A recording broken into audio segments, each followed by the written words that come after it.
yourselves know, brothers and sisters, that our coming to you was not in vain, but though we had already suffered and been shamefully mistreated at Philippi, as you know, we had courage in our God to declare to you the gospel of God in spite of great opposition. For our appeal does not spring from deceit or impure motives or trickery, but just as we have been approved by God to be entrusted with the message of the gospel, even so we speak, not to please mortals, but to please God, who tests our hearts. As you know, and as God is our witness, we never came with words of flattery or with a pretext for greed, nor did we seek praise from mortals, whether from you or from others, though we might have made demands as apostles of Christ, but we were gentle among you, like a nurse tenderly caring for her own children. So deeply do we care for you, that we are determined to share with you not only the gospel of God, but also our own selves, because you have become very dear to us. You remember our labor and toil, brothers and sisters? We worked night and day so that we might not burden any of you while we proclaim to you the gospel of God.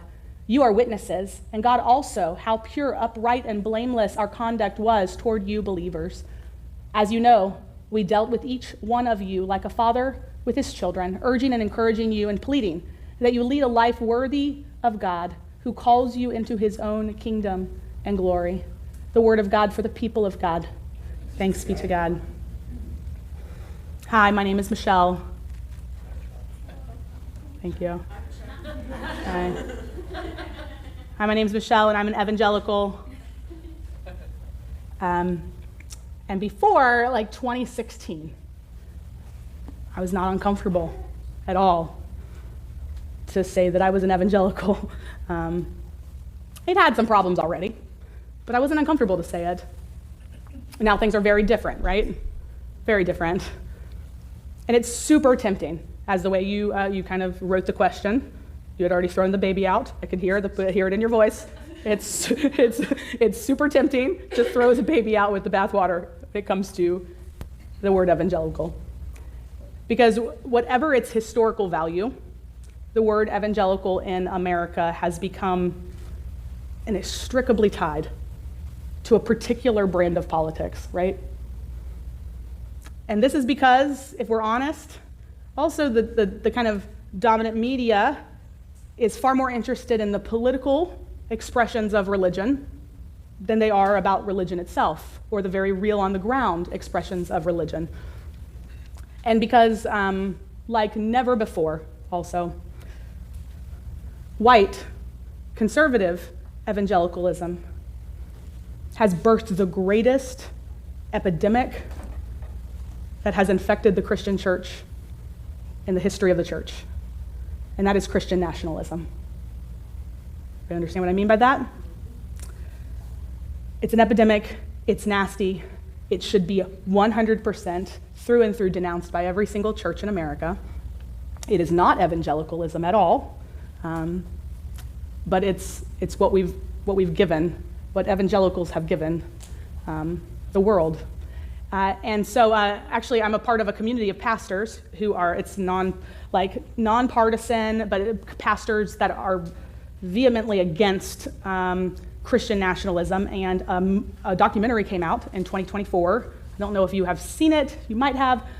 It's not particularly showing up in your top 10, on any given streaming platform. So if you're a top 10 person, you might not dive deep enough for this one. But one of our commitments, a part of this kind of community of pastors, is to, this year, do a public showing of this documentary among our churches and for our communities. Because though Christian nationalism, only 10% of people in America are actually subscribed to it. 40% of people are sympathizers. 70% of the country thinks there's generally nothing really wrong with it. It's because they just don't know what it is, and they don't know the history of it. But I want to give you, we're going to actually do a Sunday here at Kingstowne where we view this documentary together as we enter into the fall, getting closer to midterms, and all that, as it starts to be, the political sphere starts to take over our brains again and makes us really, really anxious. But I want to show you really quick the trailer for it. Everything can be reduced to right and wrong. Make no mistake about it. We are talking about Christianizing America. That which God has given us, He will allow no one to take away. The Supreme Court has overturned Roe v. Wade. So happy! That's a blessing! We will make America great again. It's time for us people to come out of the churches! Christian nationalism uses religion to justify all kinds of evils. Christian nationalism has been a political tool for centuries. It has nothing to do with Christianity. It's about power and politics. The goal is to enshrine Christian identity as the law of the land. To reclaim the United States for God. You can't take over society unless you take over the 7 pillars, and they've gone one by one to do it. We want total war. We are the Christian Taliban. We need to force the people to believe what we believe. When government is in the hands of godly men, it is good. But in the hands of all others, it is evil.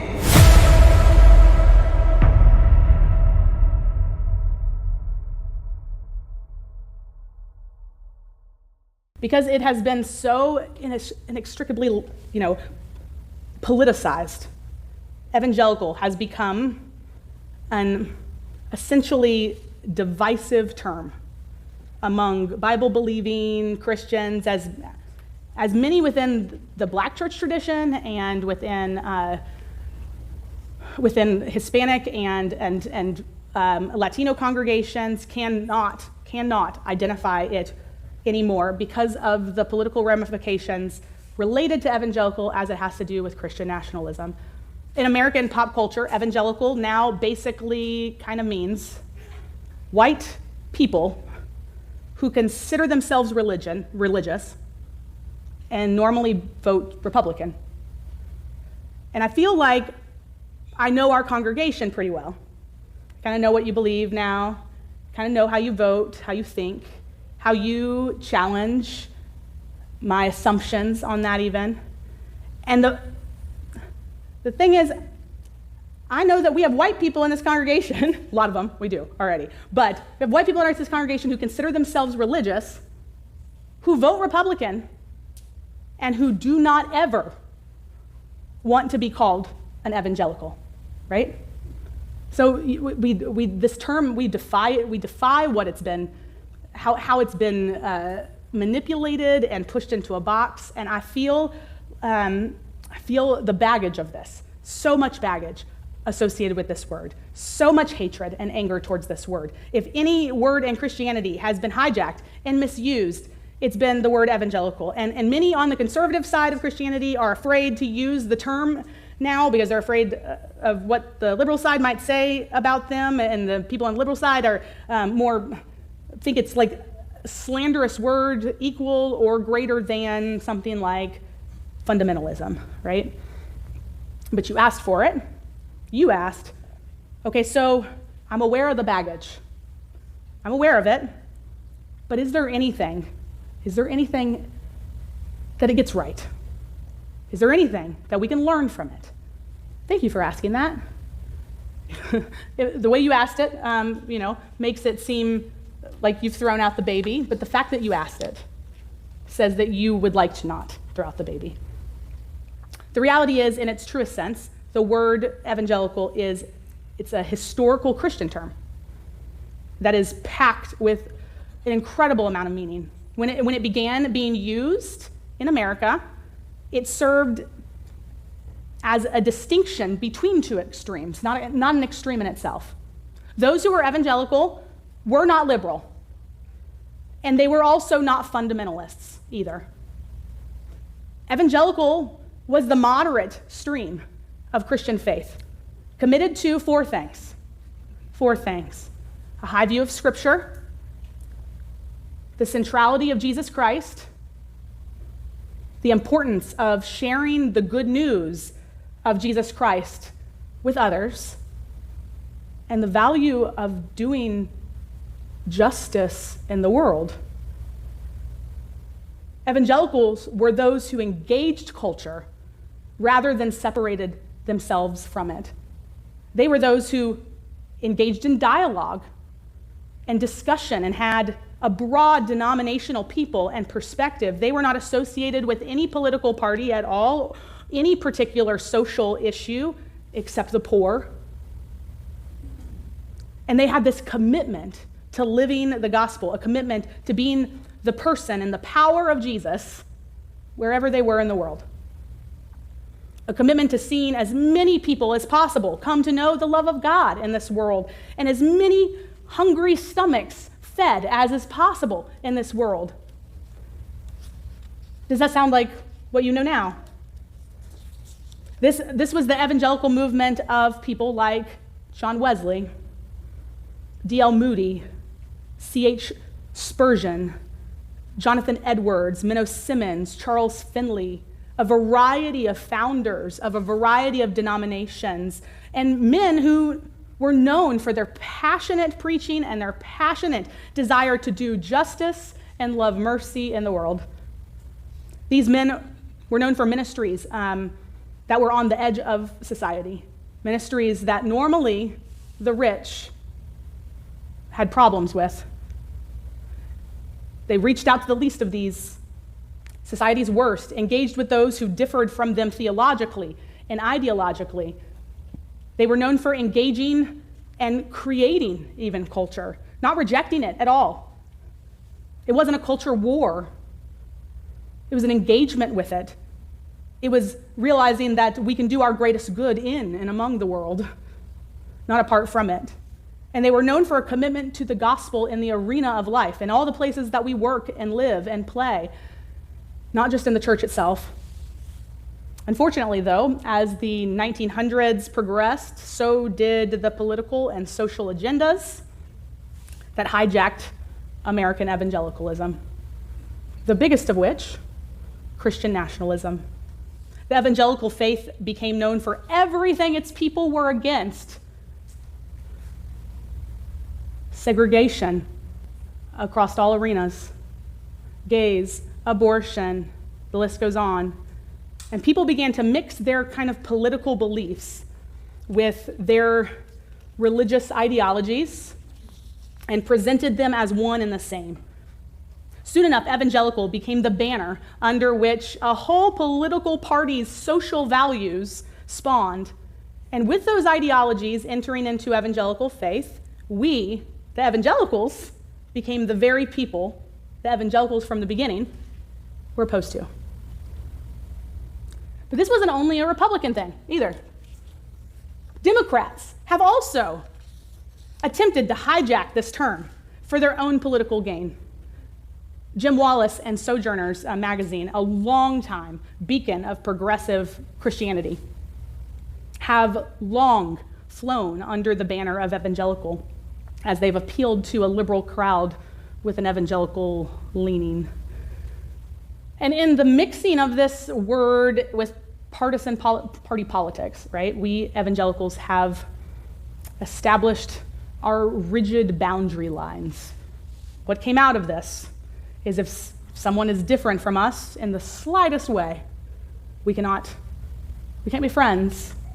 We must speak out against them over issues of race, theology, politics.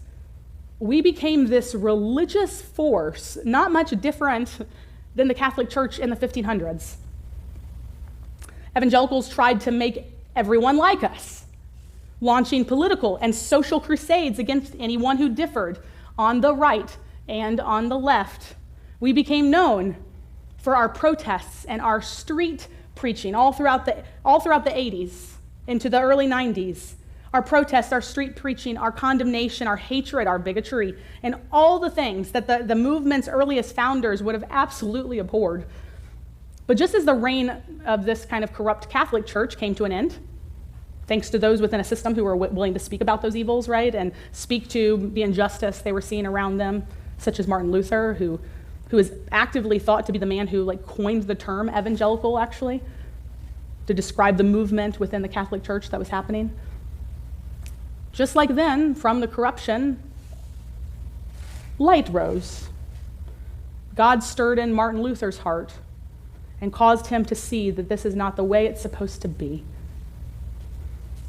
And so today, there is this new, I don't even know what to call it, new generation of evangelicals that are rising.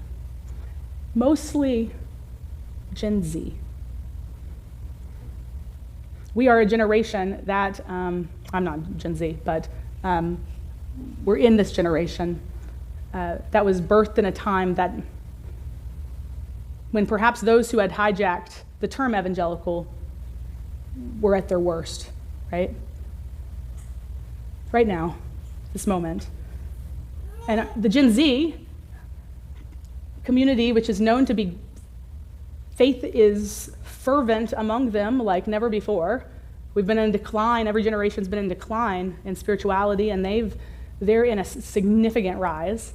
There's this new resurgence of evangelicalism, and here's why I think. So there was a 2025 article recently by this church cultural analyst guy, Kerry Newhoff. My leadership team has read some articles by him. He comes out with, top 5 things the church you should see in the church in 2024, and then top 5 things you should see in the church in 2025. And so, but one of the top 5 things for 2025 is we're going to see this crazy revival among the Gen Z community in faith, and B, Yeah, you're like, you don't see it? Yeah, you're like, who? Well, not in DC Metro. It's not happening here. But just like, where is it? I don't know. But they are seeing a crazy revival based on statistics. I don't know. I'm not the one who does the stats. And also, number 2 is the complete extinction of evangelism in the church. So maybe that's the answer to this. So crazy rise in Gen Z saying they are spiritual, because my generation just said we were nuns, right? We were the nuns. Crazy increase in Gen Z community saying that they are spiritual, that they're religious, that they have a faith, a system of beliefs and all that. So maybe not going to church, but they have that. But also match that with a complete extinction of evangelism. 99% of pastors right now say that their church is horrible at reaching out to its community. And then also, the reason why I think there's this resurgence of evangelical is because God is beginning to show the church what narratives are true, right? And what ones are rightly ours to claim back, and how this word has been ours, and that it is ours to take back. Simply put, evangel, so think about the word, evangel is a word that means gospel or good news. I don't know about you, but this week, I'm in need of some good news, right? The church should be the place that's giving that good news. Maybe gosh, those babies, right? Babies in Texas right now. An evangelical is merely someone who is passionate about the gospel of Jesus, the good news that God has sent his son to die for the sins of all the world. And the good news that God has brought a kingdom to this earth that is full of light, full of holiness, full of peace, full of generosity. The good news that death and evil has not been defeated. The good news that Jesus Christ is king. And by this standard, we as a church are evangelical then, right? You heard the songs we sang this morning. I'm an evangelical because I love, reason why you like Easter, I love evangelical zeal. Why do you love Easter? Because you love evangelical zeal. You love that news. I could have said gospel zeal, would have been more palatable with all the baggage of the word, but evangelical zeal, I know it evokes a different sort of reaction for you. I love evangelical zeal. I love gospel zeal. I love people who have a sense of zealousness and burning passion for the good news of Jesus.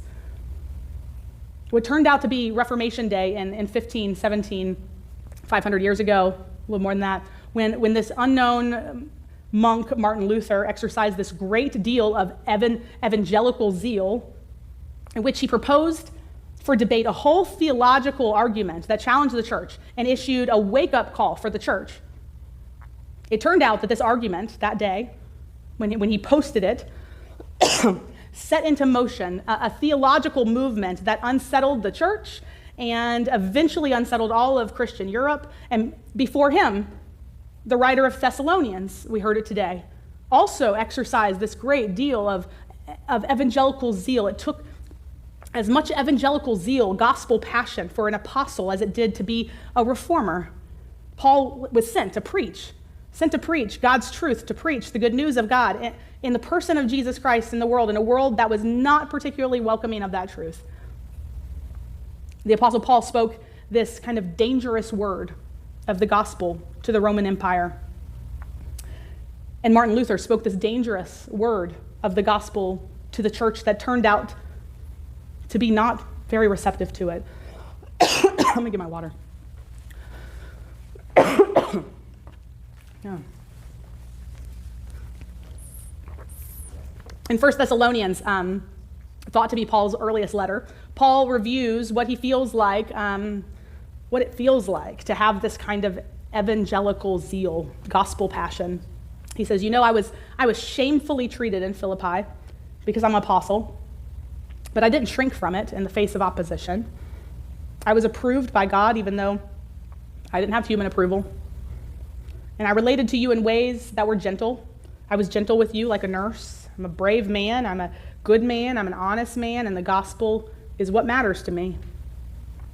I began with evangelical zeal of the reformer and then the evangelical zeal of the apostle, because I think that we live in a moment in the church's history where great evangelical zeal is kind of required to live out faithfully before the world our faith. There was a time not long ago when the church could get by with being timid and being unnoticeable in the world. We thought we could accommodate enlightenment, rationality, right, and the narrative of militarism, and we thought we could cooperate with the narrative of consumerism and help people become happy and rich in the world. And then turns out that all of those narratives are false. And now we have to assert the truth of the gospel with enormous nerve and courage and freedom and imagination. With evangelical zeal, Paul writes to the church in Thessalonica, I was determined to preach the gospel, the good news of Jesus Christ to you. And the gospel that Paul gave them was the good news that God's love is generous and God's grace is without limit. And that turned out to also be incredibly good news in Martin Luther's Germany too. Nurtured in a church that wanted to offer transactions of faith for God's grace, only if you could afford it. Luther preached with zeal the good news of a church that could be different from that. A gospel church, an evangelical church, where the good news of Jesus Christ would be generously offered to all people without limit. And that's why even today the churches of the Reformation in Germany are still named evangelical churches, which means they don't count on the church, they don't count on the state, they don't count on ideologies, both liberal or conservative. They count on the truth of God's generosity and Jesus Christ for the world. It's the work of the Reformation in Reformed churches like these to give account of limitless generosity of God that overcomes all of our fears of running out, our fears of not being good enough, our fears of not having enough, our fears of not owning enough, of not achieving enough, of not controlling enough, because the news is that God's love casts out fear. And when fear is cast out, we can have very different kinds of neighborly relationships. And when fear is cast out, we can have very different kinds of public policies in the world, because we can be generous with all our resources and make sure that all of our neighbors are included in the generosity of God. This is evangelical zeal. So I grew up with a friend. His name was Josh, and he was raised into adulthood in this very authoritarian kind of church tradition. And he even discerned a call into ministry, like I did, separate, distant from one another, a call into ministry in this tradition. And so he became a youth pastor first, and then eventually like an associate pastor. And one weekend, I was visiting back at home in Virginia Beach, and I run into Josh in a Target. And at that point, I had been called into ministry, and I think I was maybe going to Duke at that time, or just had finished it. And so standing in Target, we began to catch up and swap stories and of the last decade and more, and found out he was a pastor, and I told him I was going to be one, and then he said, Michelle, I hate being a pastor. Like, I hate it. And in a long monologue, he just started counting all the reasons why he just hated it.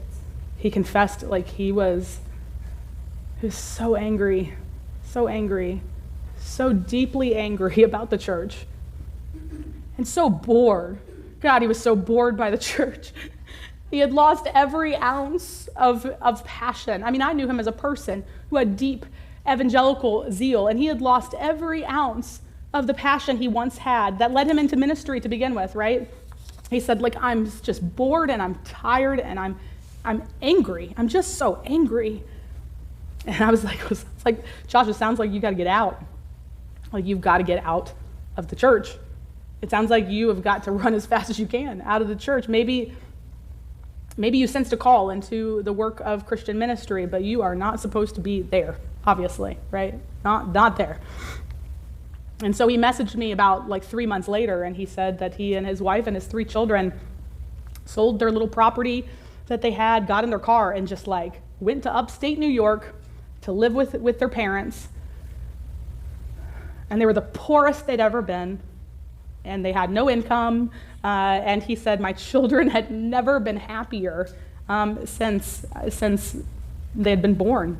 They had never been happier to see their dad back, full of life again.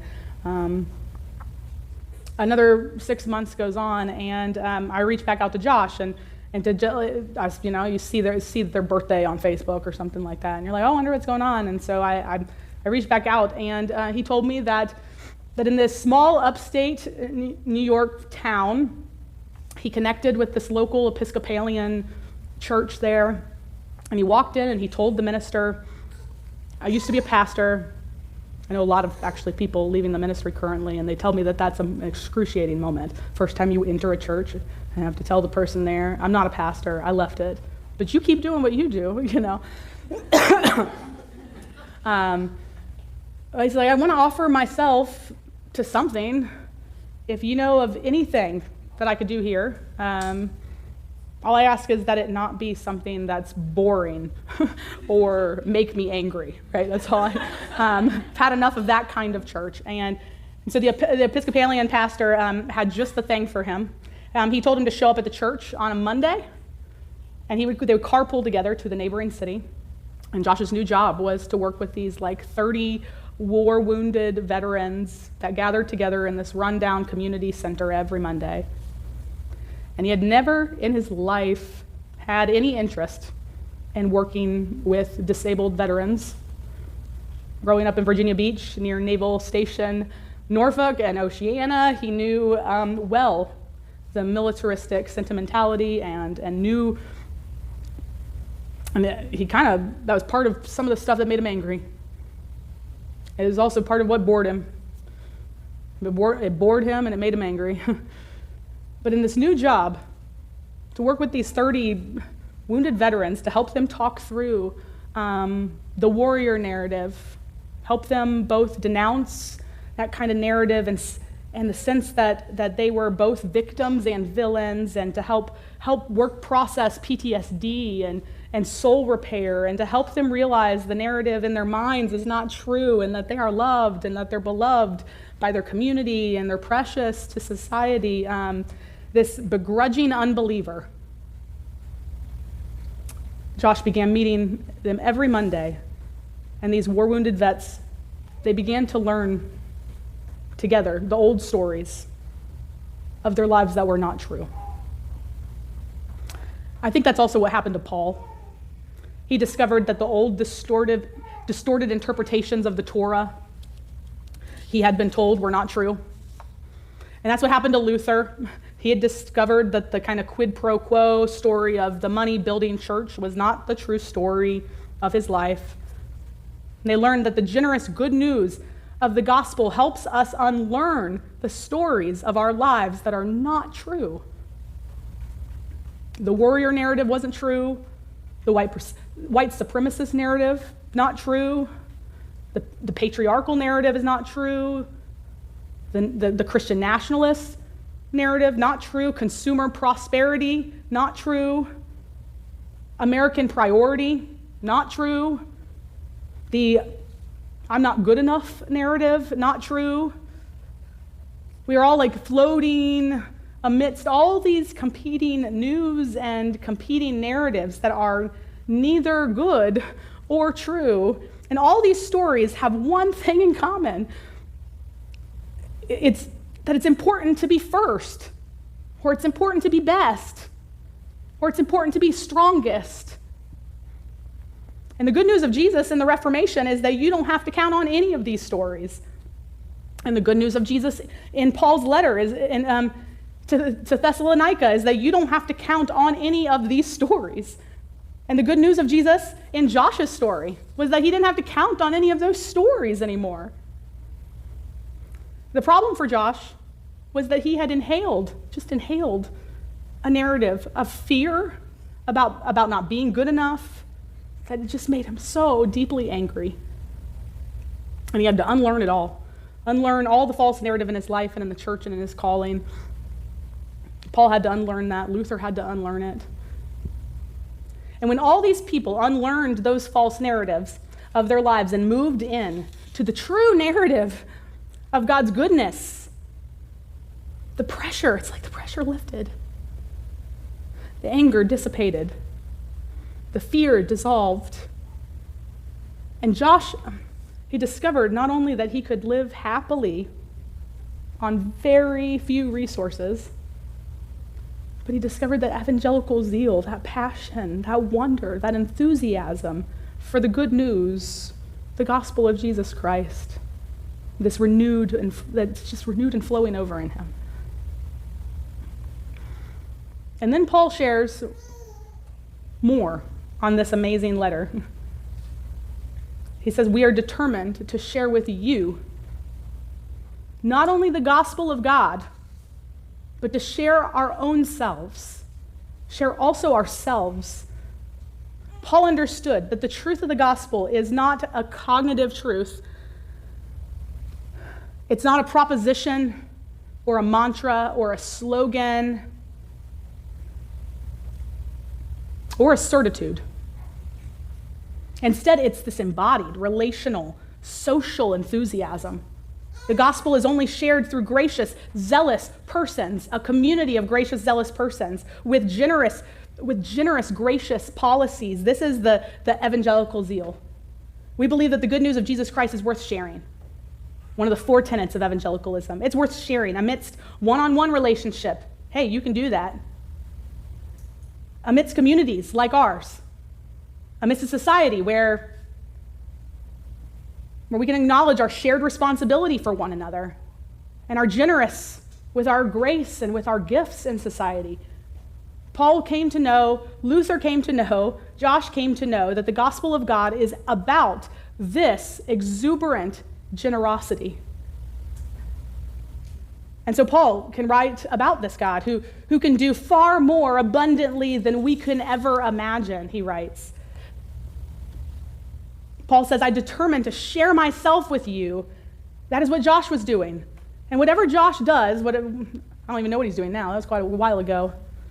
What really matters in that interaction is that Josh is giving himself away, kind of bodily, generous interaction. And the vets are blessed by Josh, and because they experience in him freedom from anger, a kind of easy generosity that is able to give itself away.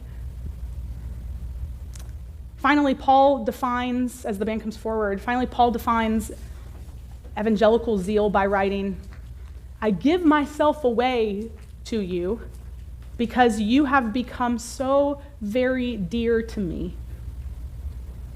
That's what happens. That's what happens when we give ourselves away to other people. They become dear to us. What they need starts to to enter our minds when we make decisions about what to believe in, what to care about, how to spend our money. This is evangelical zeal. This was the evangelical zeal of John Wesley. D.L. Moody, this is the evangelical zeal that we talk about here. This is what it means to claim evangelical faith.